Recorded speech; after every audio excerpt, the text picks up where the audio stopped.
In this presentation, I'd like to share with you the drawing project that I've been working on during our experience of the pandemic lockdown. When lockdown started, I went into shock like many people, and I didn't make anything for a while. And then once the shock had worn off, I decided I really wanted to make some sort of artwork about lockdown, and I started making drawings in an A4 sketchbook. An important thing was that I decided to post one of them every day onto Instagram. I wanted to make something that was more ambitious, something that addressed the issues of lockdown in a more comprehensive way. I was looking at one of the art community sites that had been developed in lockdown and saw a nice video by Susie Calvert sharing how to make a sketchbook from a single sheet of paper. This was an intriguing idea, and by making my own I was responding to her act of generosity in making the video. It's a simple folding and cutting idea, and I made an initial one out of an A2 piece of paper. When I opened it at the end of the day to photograph it for Instagram, I realised that I'd made it so all the drawings were orientated in different ways. So on the second one, I put a dot on each page as an orientation, so the drawings all came out upright. I realised I'd got a grid. I carried on doing these, each one finished in a day, each one photographed and put onto Instagram. The folded sketchbook was enough of a trigger, a nudge, to get me going into a different pathway.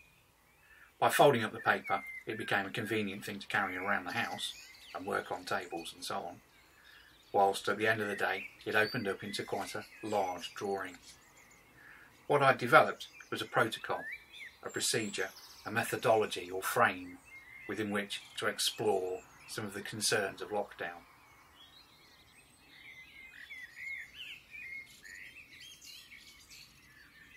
For 2 days I drew newsreaders and television experts, and I developed these by using a wider range of materials and by using a different sort of fold, so I ended up with 8 panels, and this idea stuck and I came back to this.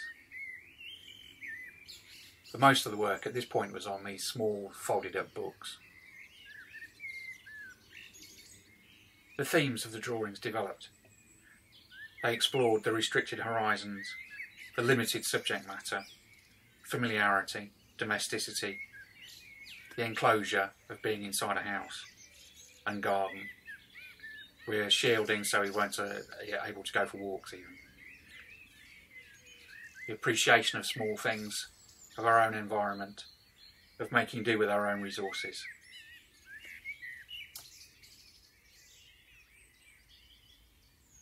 Part of my research interest is in the study of creative process, and in doing this in this way I was sharing a working process. I was also sharing an attitude to making art, and making art in a very difficult circumstance of being locked down, as we all are. This is a process of having small ideas and them accumulating over a period of time.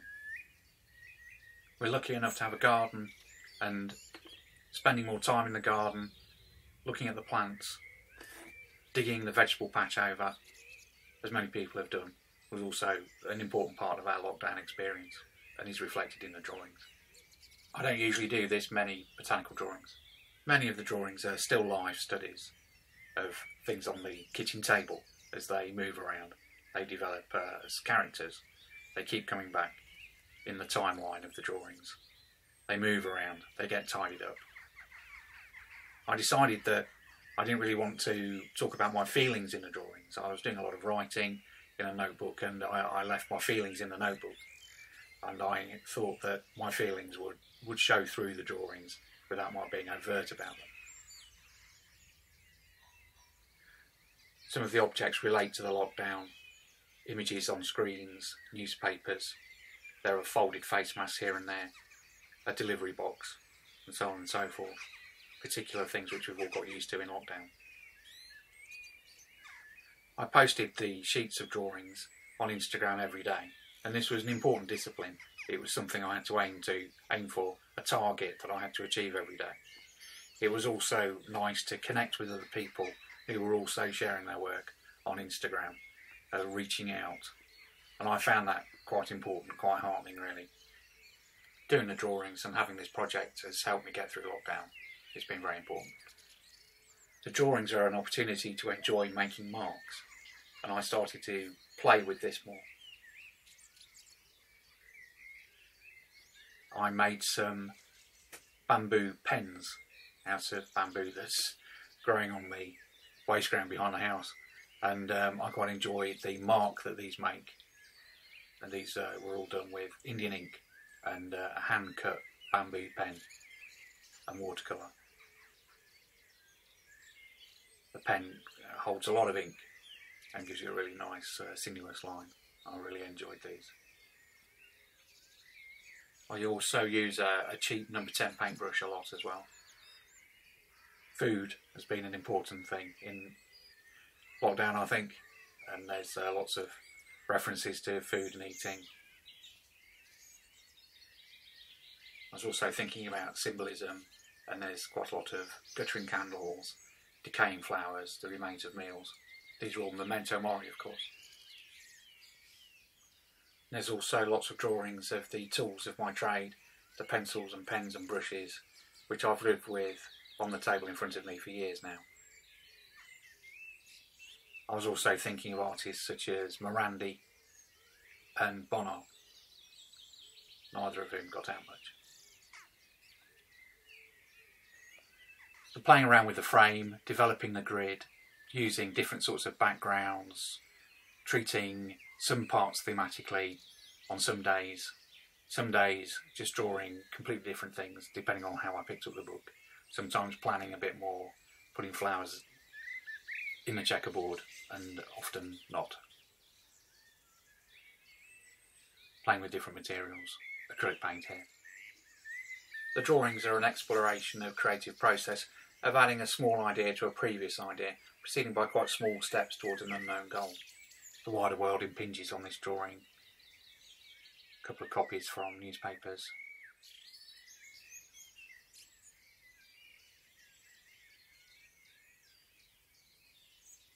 This sort of thing is very popular on Instagram, a time-lapse of your working process. The drawings are all made by direct observation from the object. I don't use photography in their making. The process of observational drawing in this sort of manner is a process of both focus, looking at the thing you're drawing, being aware of the tool, the materials, the paper, and it's also a sort of distraction because you're focused on that and not on everything else.